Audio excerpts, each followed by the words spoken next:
Good evening, everyone. We've opened up the meeting. Wanted to let you know you're in the right place to participate in EPA's virtual meeting concerning ethylene oxide community risks in Groveland, Florida. To minimize background noise for everyone, you're all muted. And if you're participating via computer, feel free to use the chat feature to ask for any technical help. If you're participating via computer, also feel free to use the Q&A module as we go through the meeting. You can go ahead and type your questions as you think of them. And if you've called in via phone line, I'm not sure if we have any folks yet that way, but we'll have an opportunity for those folks to unmute and ask questions as well. So I'm Erin Jones from the U.S. Environmental Protection Agency, and I do want to welcome everybody. Thank you for taking time out of your busy lives to be with us tonight. We've worked really hard to accommodate virtual participation and also meet interpretation needs this evening. As we may encounter any hiccups along the way, we really appreciate your patience and understanding. And again, for those just joining us virtually, if you're having any trouble, reach out using that chat feature at the bottom of the screen. Next slide. So I'm Erin Jones. I'm from the US EPA Region 4 in Atlanta, Georgia, and I'm the moderator for this evening's meeting. In Region 4, I serve as an emerging contaminants coordinator, which means that many of the issues I'm involved with center around new science and evolving information that the agency has learned could be impacting public health or the environment. Sometimes the science is so new that the agency doesn't yet have regulations in place. And in those moments, we're actively engaging with communities, stakeholders, and our co-regulators to move towards solutions.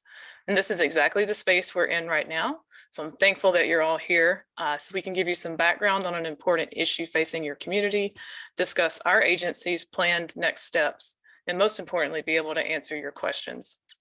For several reasons that my colleagues will describe today, this is a tough issue to communicate, and I want to acknowledge it may not be an easy conversation we're going to have. So I want to talk about the flow of the meeting so you know what to expect and you can prepare to ask questions at the appropriate time.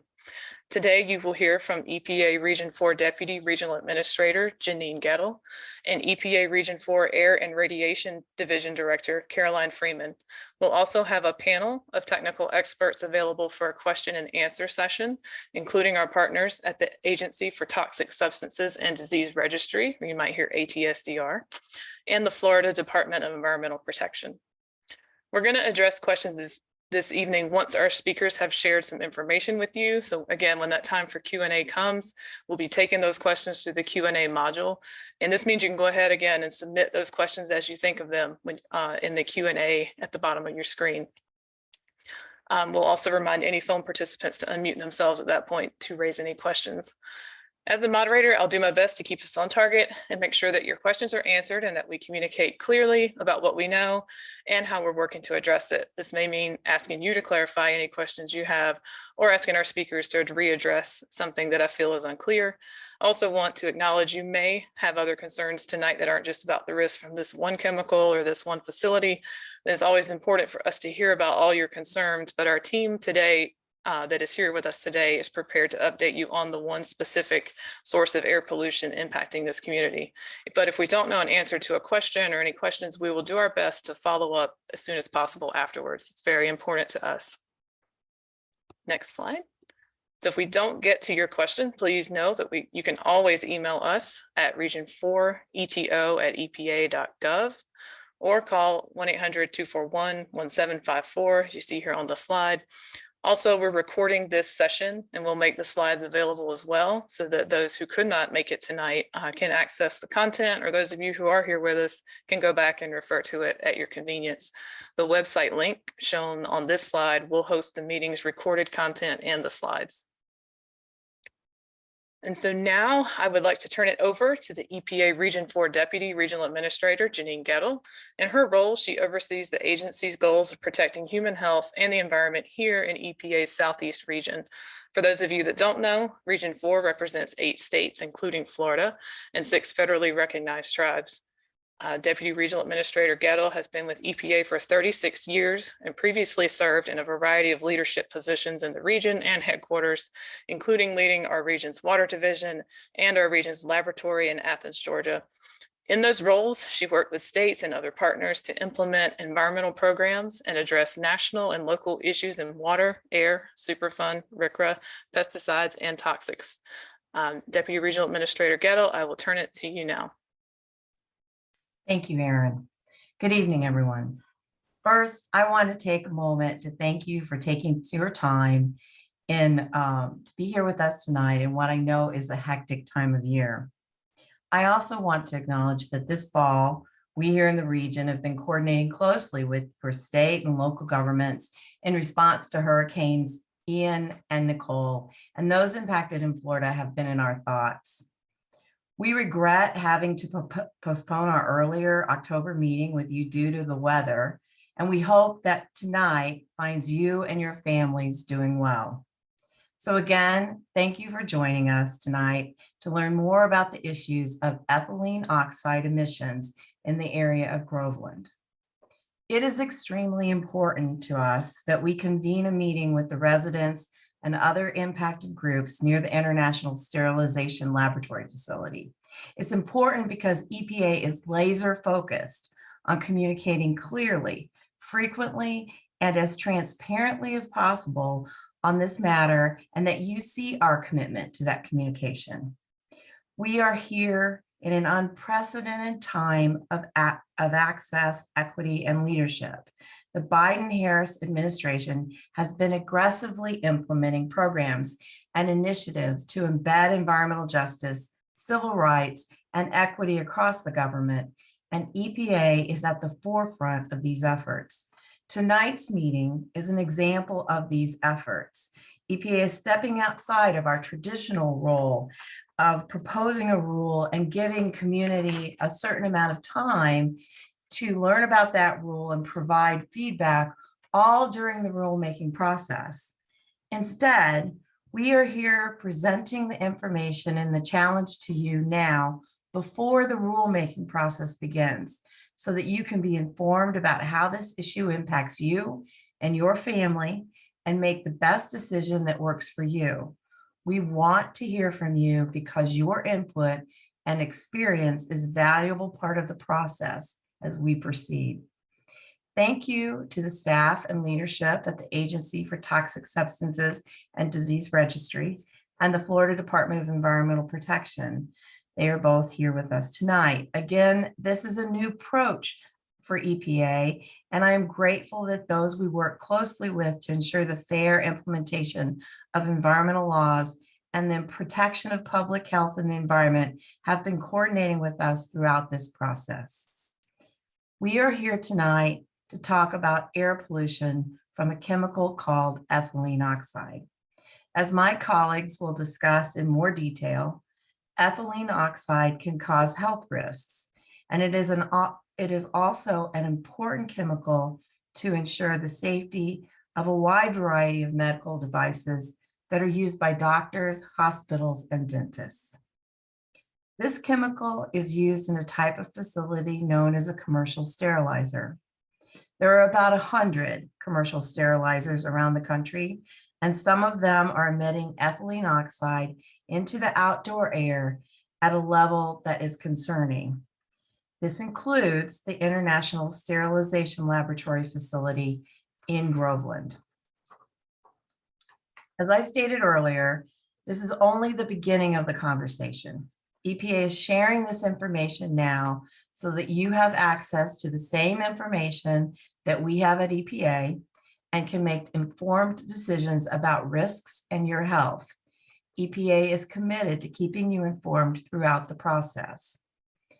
First, risk in portions of Groveland is high, and EPA is concerned about this risk. Second, we are committed to protecting health and communities facing risk from ethylene oxide, and we are taking this issue seriously. I commit to you today that we will continue to work on this issue until the risk levels are reduced. This includes using the tools we have available to us at EPA, such as regulations and on-the-ground partnerships with states, communities, facilities, and anyone who can work with us to help reduce the risk. These partnerships have already reduced risk in a number of communities, but we need to do more. Third, you deserve to be part of this process, to have your voices heard, your concerns shared, and your needs met. You can also find more details about everything we're going to talk about tonight, including how to make your voice heard, on EPA's website, over the phone, or by directly emailing us. And Erin has given you those contacts, and we'll have them throughout this presentation. But I'm now going to turn it back over to Erin so that we can continue with our presentation and then hear from you. Erin? Thank you, Deputy Regional Administrator Gettle. I would now like to introduce Caroline Freeman, who oversees a team of technical experts working on air issues in Region 4. Caroline works closely with local, tribal, and state governments, like the Florida Department of Environmental Protection, industry, and others to achieve and maintain clean outdoor air, including a reduction of exposures and risks associated with criteria and hazardous air pollutants, like the ethylene oxide risk coming from the commercial sterilizer in your community. Caroline, I'll turn it to you. Thank you, Erin. Good evening, everyone. Today, I will be sharing information with you about the risk posed by ethylene oxide from International Sterilization Laboratory in your community and the actions that are already underway or planned by the EPA to reduce the risk from the International Sterilization Laboratory facility. It is a lot of information for one meeting, including some technical aspects. Because of this, we want to make sure that your questions help drive the conversation. Over half of our agenda today is set aside for time to take questions. Secondly, I want to share from my perspective what the three main takeaways are for today. First, again, risk in Groveland, near the International Sterilization Laboratory facility, is too high. EPA is concerned about this risk. Second, we are committed to protecting health in this community, and we're working to reduce this risk, and we will continue to work on this issue until the risk levels are reduced. This includes using the tools that have already been mentioned by my Deputy Regional Administrator. Third, you deserve to be a part of this process, to have your voices heard, your concerns shared, and your needs met. This is a lot of information, and a lot of information that we're going to share tonight will be sometimes in a very technical manner. But I ask that you please ask any questions that you may have of us during the Q&A session so that we can ensure that all of your questions are addressed this evening. And if we said something in a technical manner that you did not understand, we will be happy to share that information in a different way. You've already heard that we're talking about air pollution from a chemical called ethylene oxide, which we often refer to as EtO. Occasionally, people call this EO as well. So if you see EtO, EO, or ethylene oxide, it is all talking about the same exact chemical. EtO is a gas. You usually can't smell or see EtO in the amounts we find in the air near facilities or in communities. EtO is used to kill bacteria and other germs. Specifically, it is used to sterilize medical equipment and spices. International Sterilization Laboratory uses EtO to sterilize medical supplies and equipment. EtO comes out of this facility as air pollution only. We have no information to suggest that EtO is coming out into the water or onto the ground in any way that would cause risk. When it comes to short-term health benchmarks, we haven't seen any evidence that EtO near these facilities cause urgent or acute health issues like nausea, dizziness, or breathing problems. This is an important point. The science we have done only points to risk from long-term exposure based on our best current knowledge of what is happening at these facilities. Generally, as a consumer, you don't need to be concerned about risk from ethylene oxide that might be left over on products that were sterilized with ethylene oxide. Again, the risk that we are concerned about is to people who live near and work at these facilities that use ethylene oxide. So if these are the things that we aren't worried about, what are we worried about? Well, what we've learned is that ethylene oxide can cause cancer when people are exposed over long periods of time. Specifically, it can cause breast cancer and lymph or blood cancers.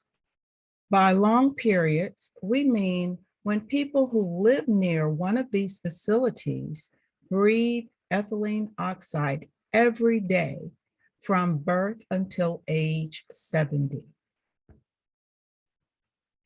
Certain people are more at risk from ethylene oxide. This can happen either because they spend more of their time in areas where there is a lot of ethylene oxide, like might occur in workers who work at these facilities, or it can happen because for some reason their bodies are more susceptible. Children and babies are more vulnerable to ethylene oxide exposure. I will talk more about this in a minute, but because we know children are more vulnerable, we explicitly consider that in our analysis. Now I want to provide a little more of a national context. There are about 100 of these commercial sterilizers in the country. You can see where they're located on the map here. The blue dots shows the locations of the 23 sterilizers where we anticipate risk to be the highest for the people who live nearby. International Sterilization Laboratory is one of those 23 facilities with the highest level of risk. We are focusing the conversation today on this facility because we believe there is a higher risk to people who live nearby. But I want to be clear that there's also potential risk to people who work in these facilities or who work or go to school nearby them.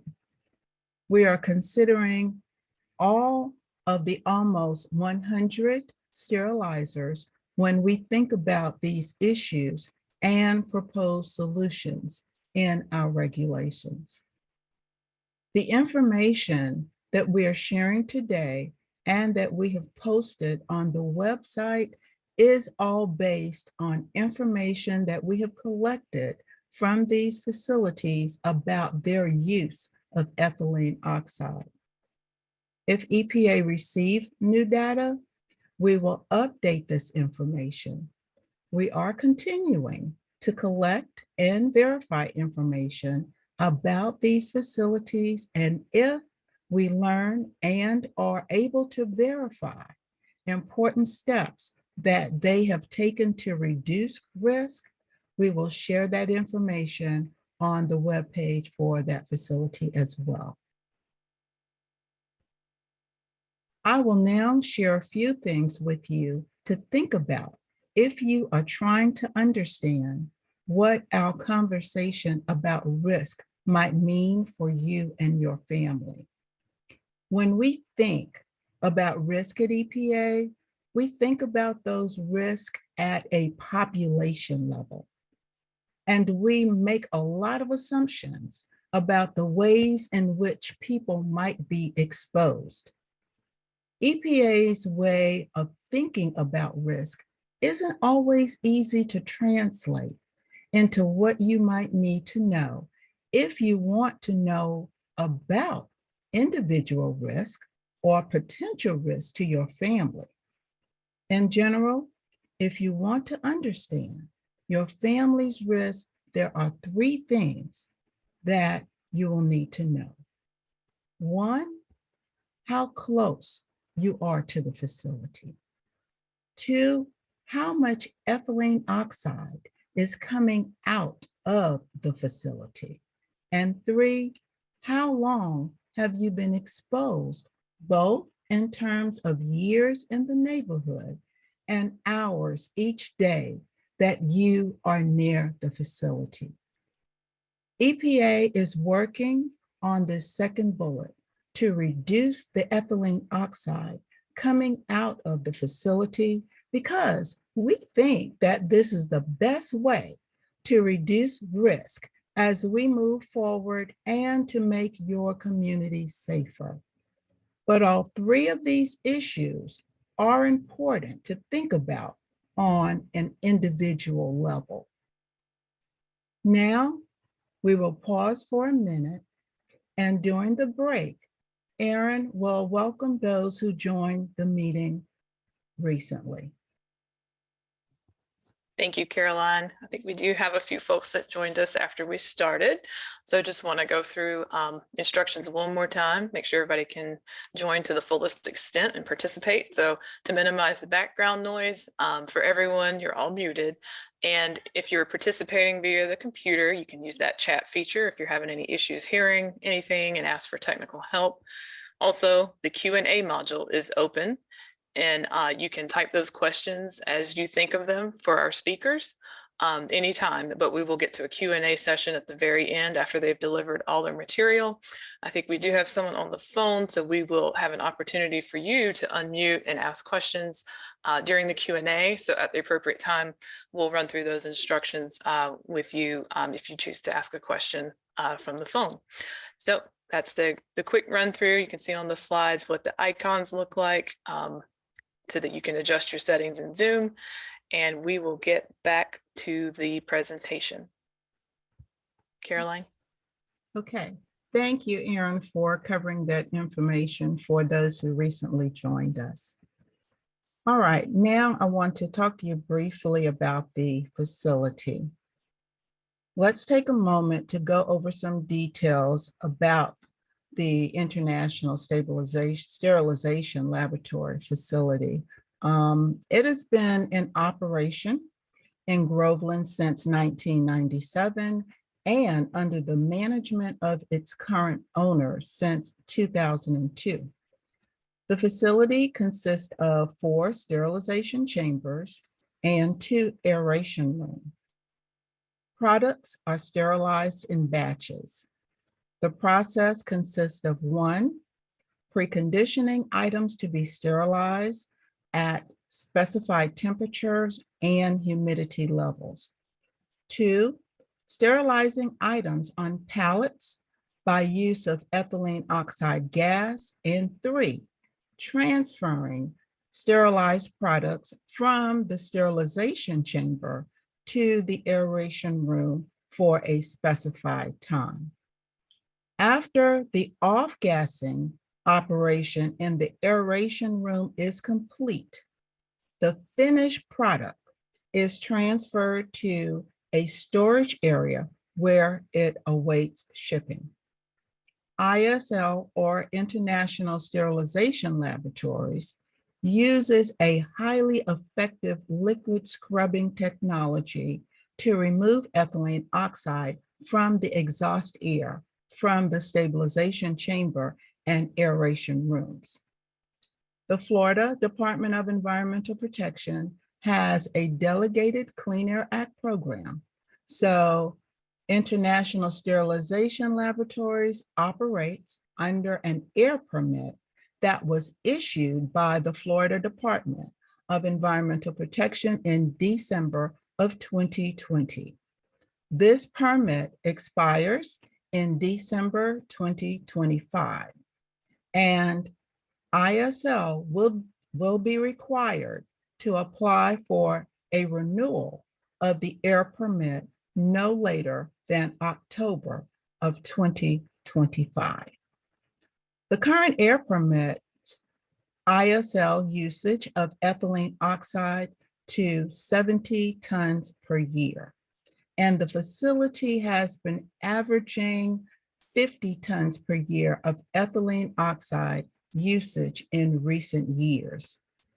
The most recent inspection of the facility by the Florida Department of Environmental Protection was conducted in December of 2021. And the facility at that time was determined to be in compliance with all of its air permit requirements. Now I am going to share a little more detail about the risk modeling analysis that we have completed and what it tells us about this community. Between 2021 and 2022, EPA scientists collect and analyze the best information and data available from international sterilization laboratories. The EPA then combined that data with other local information like weather patterns and the location of homes. Using those factors, the EPA was able to model the risk from ethylene oxide. I want to note that the EPA's analysis only reflects your potential exposure risk related to ethylene oxide from international sterilization services. Therefore, the risk that I am sharing information about today is an additional or incremental long-term risk for getting certain cancers from ethylene oxide that we have modeled. As I shared earlier, the estimated risk from a given chemical, to estimate risk, from a given chemical, we need to know three things. One, how toxic the chemical is. Two, how much of it is in the air. And three, how long throughout a person's life someone might be exposed to that chemical. Because EPA's analysis must be protective of human health, these estimates are very conservative and are on the high end, meaning we assume that people spend all of their time in the area where there is risk. Specifically, we assume exposure for 24 hours a day, 7 days a week, from birth to age 70, where the individual is breathing ethylene oxide in the area where the risk exists. Those might not be realistic assumptions because almost everyone leaves their home at some point. But these assumptions help us ensure that going forward, we protect the most vulnerable, even in that most extreme situation. Now I'm going to share with you a Google Street Map of your community with some landmarks to provide you with a better view of the area impacted by the modeled risk from International Sterilization Laboratory. The impacts extends from the International Sterilization Laboratory facility roughly 2,000 feet in all directions. Eastward to Beverly Drive, westward to Timber Village Road, northward to Fender Road, and southward to Curtis Avenue. We did look at schools in the neighborhood, and the schools are near the risk boundary are the Integrity Christian Academy to the southeast and Groveland Elementary School to the southwest of the facility. But those schools are not within the actual risk, the modeled risk donut. Now I'm going to transition to the gradient map. The gradient map displayed on this slide is used to show the ethylene oxide risk from International Sterilization Laboratory. I would also preference that we believe that there is elevated risk to people who live closest to International Sterilization Laboratories.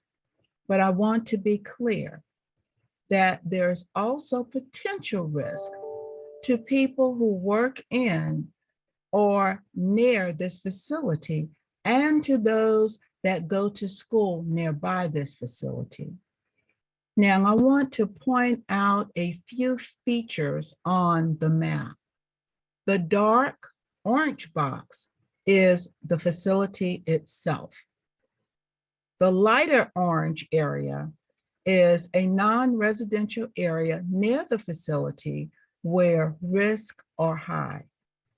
And the blue area includes residential areas where risks are at or above 100 in a million.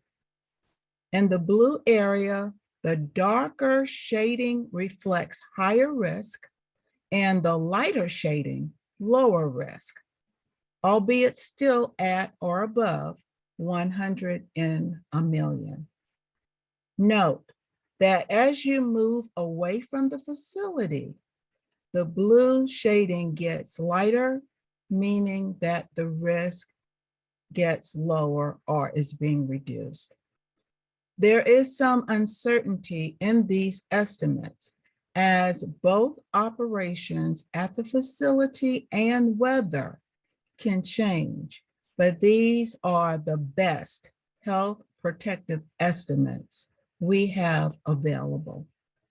At the EPA, we are concerned about all risk, but we use 100 in 1 million as our benchmark for identifying whether risk levels are considered high. When we say 100 in a million, we are saying that we estimate ethylene oxide exposure could contribute to an increase of 100 cases of cancer if 1 million people were exposed at that concentrated level for 24 hours a day, 7 days a week, from birth to age 70. We start our calculation at birth because we want to make sure that we are protective of children. Under the Clean Air Act, we focus on risk where people live. We are also concerned about risk to workers or others who might spend part of their time in the light orange or non-residential area and in the facility itself. But this analysis was focused only on residential areas. The information that we're sharing and have posted on the website is all based on information that the EPA collected from International Sterilization Laboratory about their use of ethylene oxide. As EPA continues to receive new data, it is our goal to provide updates to the EPA website for this facility. At the EPA, it is also our goal to continue collecting and verifying information about this facility. And as we learn more, and are able to verify important steps that International Sterilization Laboratory has taken or will be taking to reduce risk of ethylene oxide. At EPA, we are very concerned about the risk in your community. Next, I'm going to share with you some recent steps that the EPA has taken to reduce risk from commercial sterilizers. Thus far, we now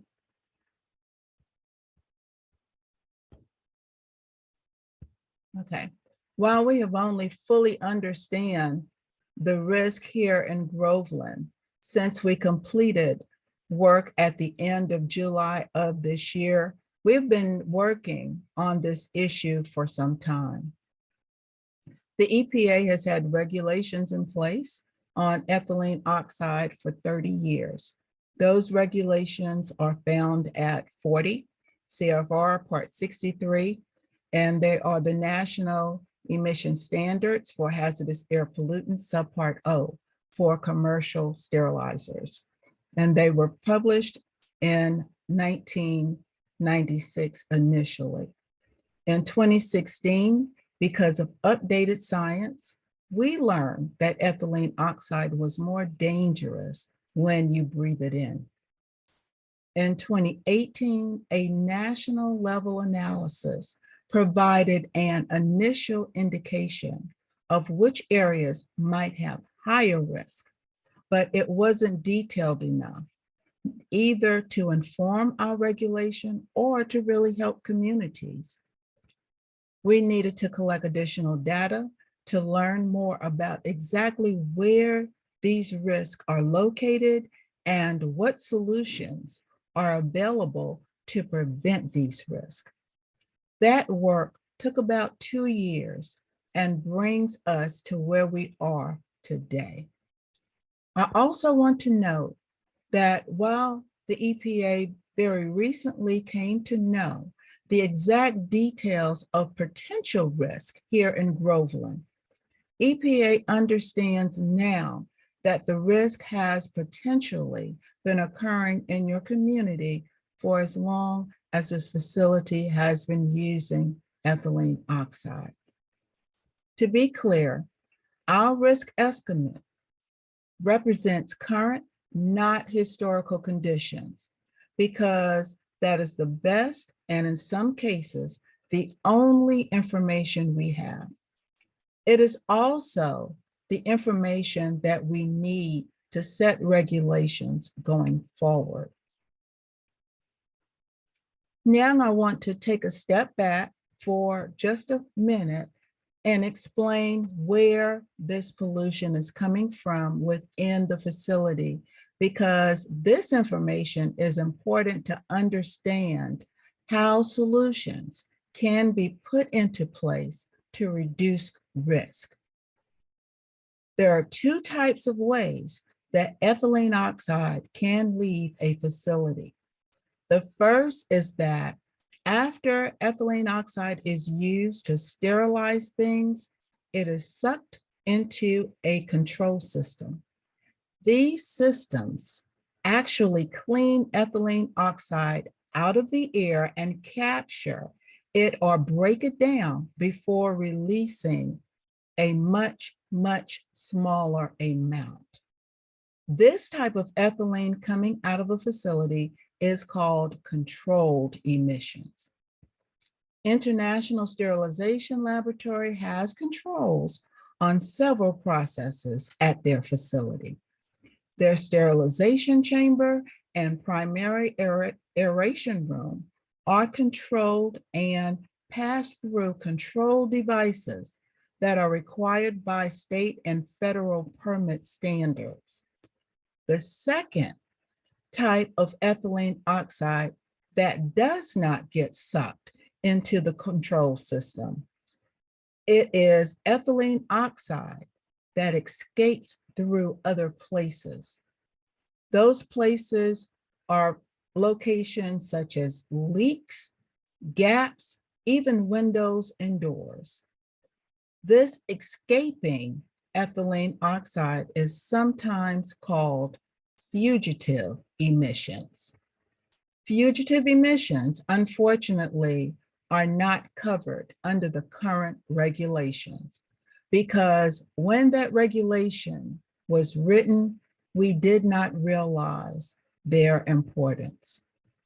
At International Sterilization Laboratory, the majority of risk coming from these escaping emissions or fugitive emissions is on an average of 45% of the emissions that are controlled stack emissions versus 55% of the uncontrolled fugitive emissions. The best solution to reducing this risk is to reduce the amount of currently not regulated ethylene oxide fugitive emissions that is coming out of this facility.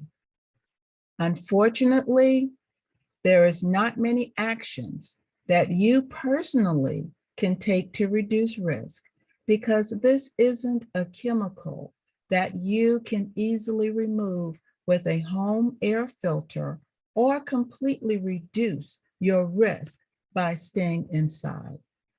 However, spending less time near this facility would reduce your risk.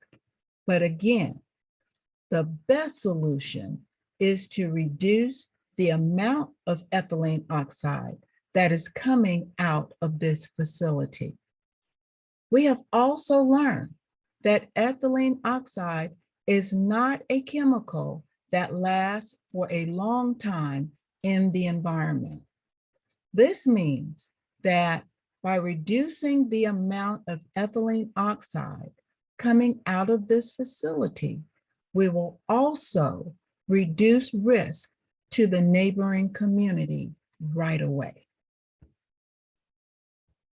The EPA is taking action to reduce the amount of ethylene oxide coming out of facilities and others like it.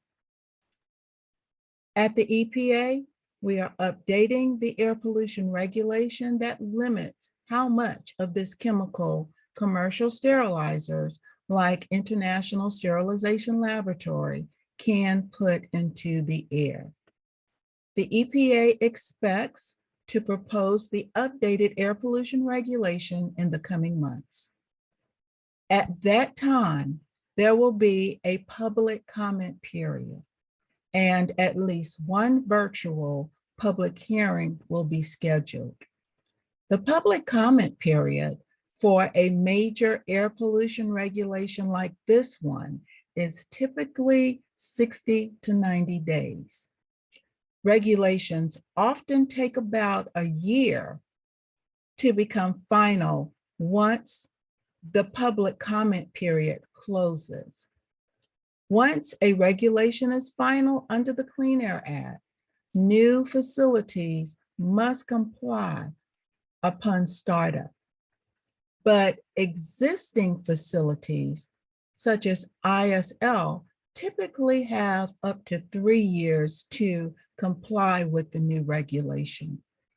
However, the EPA plans to solicit comments on a shorter compliance period.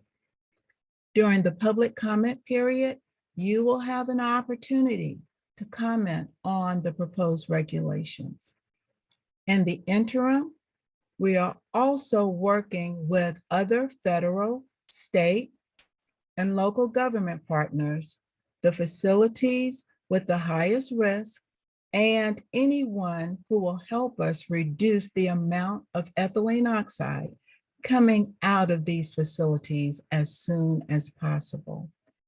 As I mentioned before, we are also concerned about risk to workers in this facility and to people who work or go to school near it. That is why the EPA is also working on a worker exposure rule under another federal law and intends to take that action along with other updated air rule for commercial sterilizers. Next slide. EPA has learned that EtO is causing health risk in your community. We are working to reduce this risk by working across government and with our co-regulators here in the state of Florida, specifically the Florida Department of Environmental Protection, to reduce ethylene oxide coming from International Sterilization Laboratory. We are strengthening 2 sets of regulations to be more protective of public health. We are also sharing this risk results with you, so you will have the same information that we have. As I prepare to close, I must speak on accountability. As several of us have mentioned at the onset, we have a responsibility to protect human health and the environment. At the EPA, we do this by relying on the most current scientific knowledge to develop effective regulations, by holding facilities accountable to those regulations through enforcement, and by communicating clearly with you about our work and the knowledge we gain through this work. As my Deputy Regional Administrator said earlier this evening, we are committed to continuing to work on this issue until the risk levels are reduced. As the EPA Air Director for the Southeast region, I too take this risk seriously, and I commit to you this evening that I will take the necessary steps to make sure that the website for this community remains up to date to inform you of the regulatory developments and of any made known actions taken by International Sterilization Laboratory to reduce their ethylene oxide risk in this community. Thank you for your time and attention this evening. And now I will turn the session back over to our moderator, Erin. Thank you, Caroline. So we know that that was a lot of information, and now we would like to take any questions that you may have. I am not seeing any folks on the phone line, so everyone appears to be in Zoom right now. And the way that you would submit a question is through the Q&A feature box. So I do see we just got a question come in through there, so thank you for using that, and y'all continue to enter questions. I'm going to go ahead and introduce our panel really quick. So it was Caroline Freeman, our Air and Radiation Division Director, who you've heard from. Jeff Corner, the Director of the Florida Department of Environmental Protection, or FDEP, Division of Air and Resource Management Director. And Dr. Michelle Ziegler, she's from the Agency for Toxic Substances and Disease Registry. So thank you for joining us on the panel, and we'll get to the first of the questions coming in through the Q&A feature from our Zoom participants tonight. Let's see, the first question, I'll read it aloud.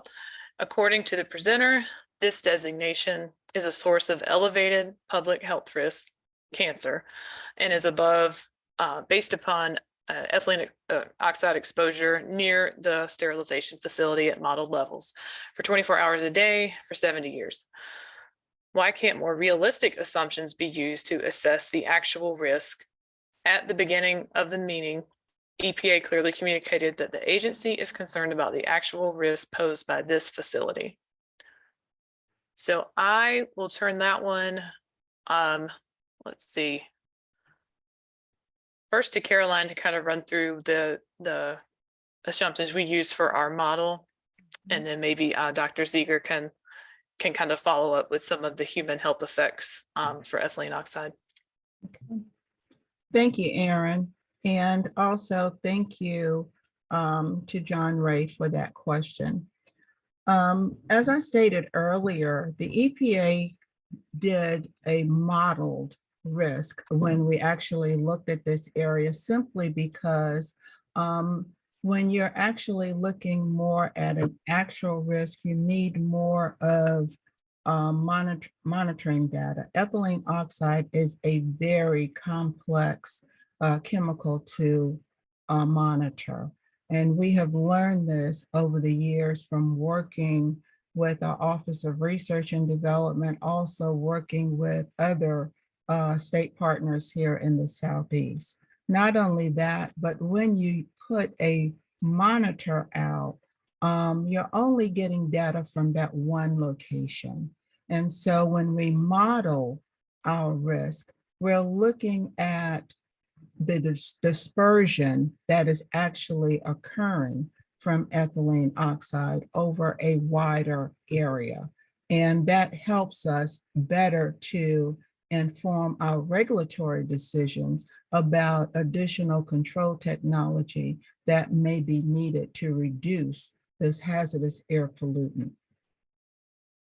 At this time, I am going to defer to ATSDR to focus more in on the personal or direct risk. Yeah, good evening, everybody. So my name is Michelle Zieger, as Aaron said, and I work with ATSDR. I'm a public health physician, and so our agency focuses on the protection of human health as it relates to environmental chemicals or natural types of disasters. And so when you talk about risk on an individual level for entities like cancer, first, cancer is a very complex disease, or diseases, I should say. And when we look at individual risk versus a population-based risk, what comes into play then is the factors that may affect each individual person. And those factors can be things like genetics, it can be individual behaviors, family history, sort of your baseline health when considering those risks. So those are the things that make it a little bit more complicated to look at the risk on an individual level. And the EPA's risk is more on a population. The risk that was presented tonight is more on a population level, given the levels of ethylene oxide, what would be expected to be above and beyond what would normally be expected in a community as far as number of cases of cancer. So I hope that addresses the question on more of an individual level for what goes into determining risk for people with respect to cancer or other health conditions. Thank you, Dr. Seeger. Thank you, Caroline. I'm not seeing any additional questions in the Q&A feature just yet, but we'll make sure. If no one else has any questions, I'm also going to check for any phone attendees real quick. Not seeing any there.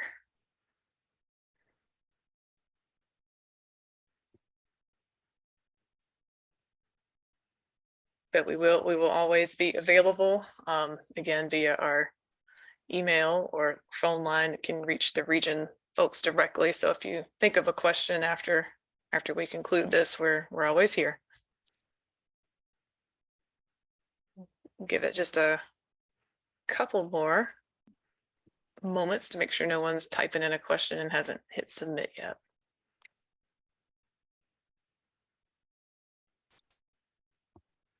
Aaron, if okay, from ATSDR, I can put a couple of resources in the chat for folks. That'd be great. If somebody on the call or in the meeting does have questions about individual health effects or is having a conversation with their doctor, we have some resources even designed for physicians to help address questions for their patients who may be concerned about exposure to ethylene oxide. So I'll go ahead and drop a couple of those resources in the chat for folks that are on the meeting. Thank you, Dr. Zinger. That's great. You bet. And I see we also have our numbers in the chat and also on the screen again. It's on this slide that we're looking at now. So not seeing any additional questions. I think we will go ahead and conclude. I'm gonna do one more quick check to make sure we didn't have a phone participant call in. All right, not seeing any there. Wait, make sure. Aaron, do- you have a new message. Sorry. You have a new question in the chat. Yep, no, I just saw maybe not a complete question. Why not eliminate ETO at all? Oh, okay, got it. So the question is why not stop using ethylene oxide altogether? I think.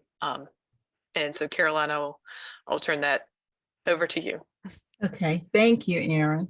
The question, why not eliminate ethylene oxide altogether? As it stands right now, ethylene oxide is the one sterilizing chemical that has been approved by the FDA to sterilize these medical equipment. Not only that, but I will say they are looking at other sterilizing agents. The challenge here is these are prepackaged medical devices. And when you're looking at ethylene oxide to actually sterilize these medical devices, you're talking about ethylene oxide in a gas form. Of course, we can sterilize using steam, but for these medical devices, if we were to utilize steam, it would actually disturb the packaging. And not only that, but it would also potentially cause mold to grow on the instruments if these packages are damaged. But as it stands right now, additional work is occurring in that area by the Food and Drug Administration. And I would like to direct the individual that asked the question to actually reach out to FDA website and see what the latest updates are as far as where they are in looking at other agents to sterilize these medical and dental devices and supplies. Yep, Caroline, I will pop a link in the chat there that I believe goes to an FDA press release that one of your staff just provided. So Thank you. hopefully that is helpful. Yeah, and I will also say that for the most part, these commercial sterilizers, the amount of ethylene oxide that they utilize in these batch operations are pretty much, it's a formula that has been approved by FDA. Some of the commercial sterilizers may utilize a little bit more ethylene oxide in their batches than what is specified in the formula. And so for those types of operations, we're working with the facilities, working with our state counterparts to find ways to reduce the amount of ethylene usage at those types of facility. But until such time that another agent for sterilizing these medical devices and equipment are brought forth, right now ethylene oxide is what's being utilized. There is, I think, gamma radiation is also another technology, but it does not work well for medical devices and supplies. Thank you, Caroline. I did try to drop that in the chat, but I don't know if I'm able to get it to the attendees. So maybe some folks behind the scenes can post that same link to all attendees. I'm having trouble with the pull down here. But again, that's the FDA link to their press release about alternatives. We got another question. Why can't Groveland tell people beforehand the dangers of EtO and not approve a license to emit the carcinogens? And so I'll turn that to Caroline, but maybe also the state can kind of address how they, go about permitting based on our current regulation. Yeah. Thank you, Aaron. And I would like to say first, thank you to the individual who asked the question. Let's take a step back for a minute. Let's make sure that we're clear. Earlier during my presentation, I did mention that EPA recently learned, that ethylene oxide was more toxic than we initially thought it was. As the facility is operating today, it is operating in compliance with its current permit. However, as a result of the information that we recently learned about the toxicity of ethylene oxide, we are now sharing that information, and now we are looking closer at those facilities. Like I said, we have been collecting information in partnership with our state counterparts at the Florida Department of Environmental Protection as recently as this past July to ensure that we have the most up-to-date information on usage as well as the control technology that is already installed at this facility. As we're moving forward, we will be proposing more regulations in the coming months. And those proposed regulations, I have not seen them as of yet to know what the additional control technology requirements will be. But, and the state has not seen that as of yet either. But hopefully we will have that information in our hands within the coming months to be able to work with our state counterparts along with International Sterilization Laboratory in hopes of getting some early reductions of ethylene oxide emissions at that facility to help reduce risk. And I'm going to transition over to Jeff if you would like to add anything else. Sure. I think you covered it, Caroline. I think the facility, for the permit that they have right now, identifies the proper federal regulations, and we verified that they're in compliance with that. And EPA is just doing their due diligence in accordance with the Clean Air Act requirements, which is evaluating residual risk. And you are developing a rule that will probably add additional controls, or at least try to control those fugitive emissions that you mentioned. Yes. Thank you, Caroline and Jeff, and thanks for the question. We've got another one about the range of areas nearby that are and have been exposed. This resident lives nearby, wants to know the radius. For example, landmarks like State Route 50. So that's what they've put in the chat. I don't know if we can go back to the map, Caroline, for you to talk back through the modeled risk map. Okay. Let's see, that's the gradient map that we're looking at now. Can we start with the boundary street map first?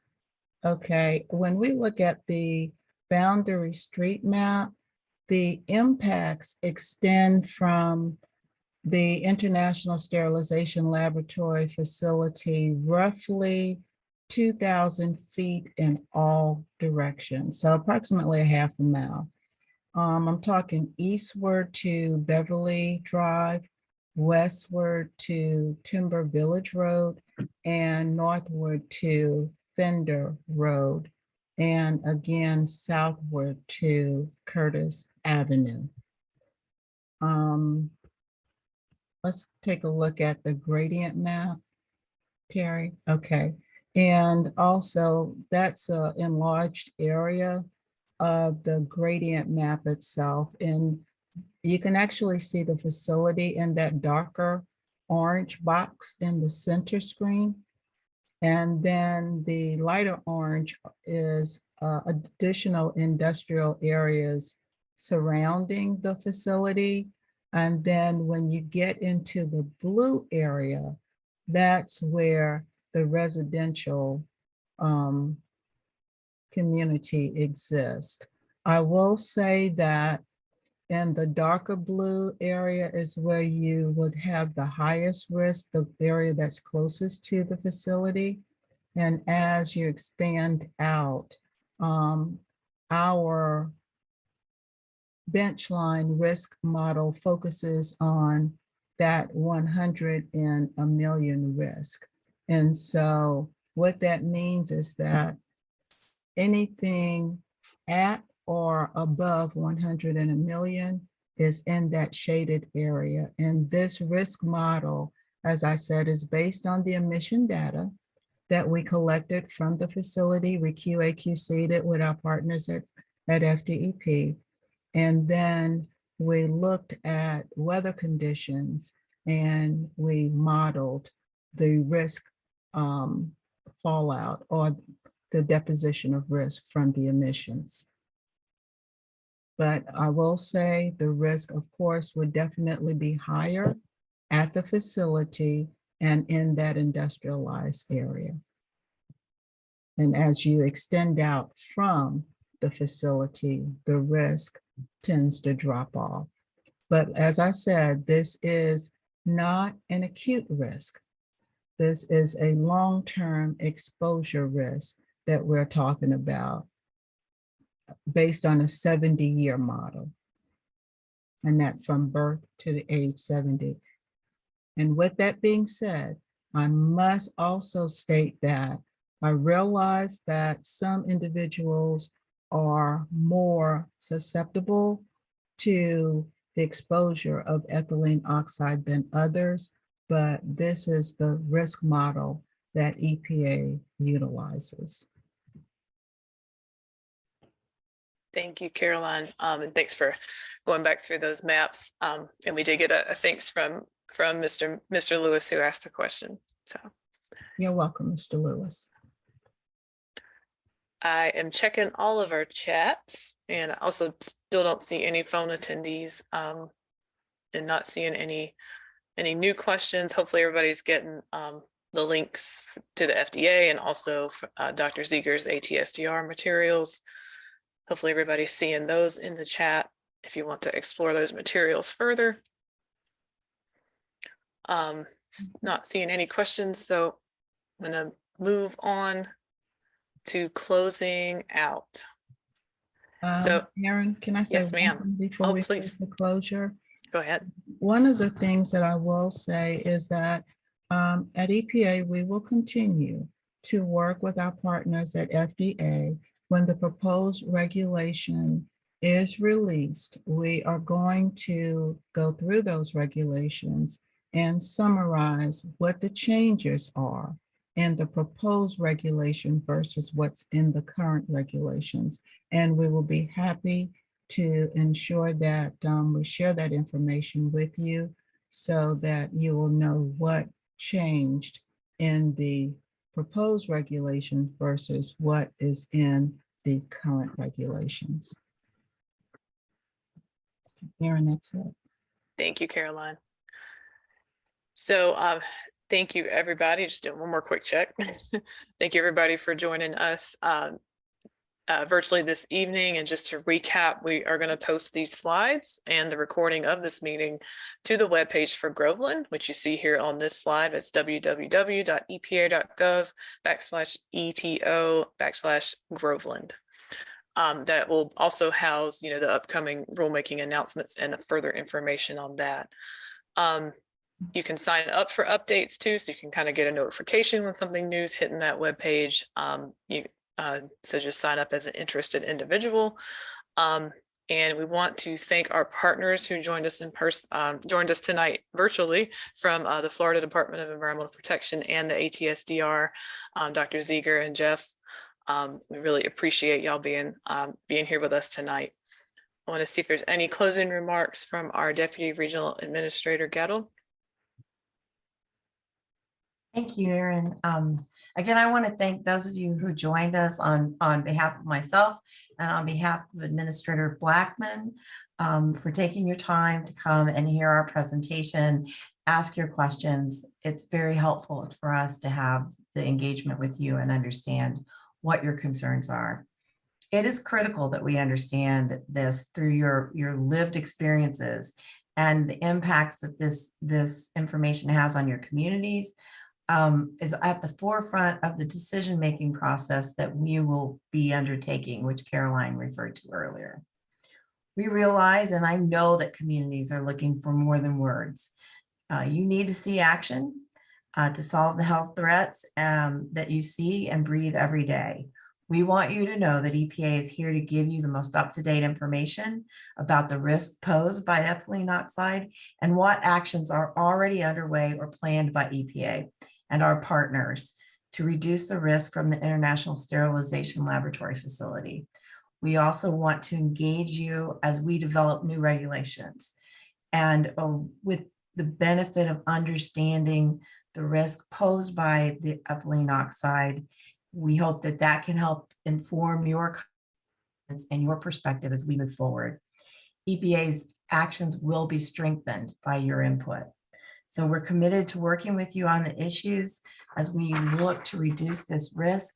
Again, I want to thank you for your time and for listening to us tonight and participating.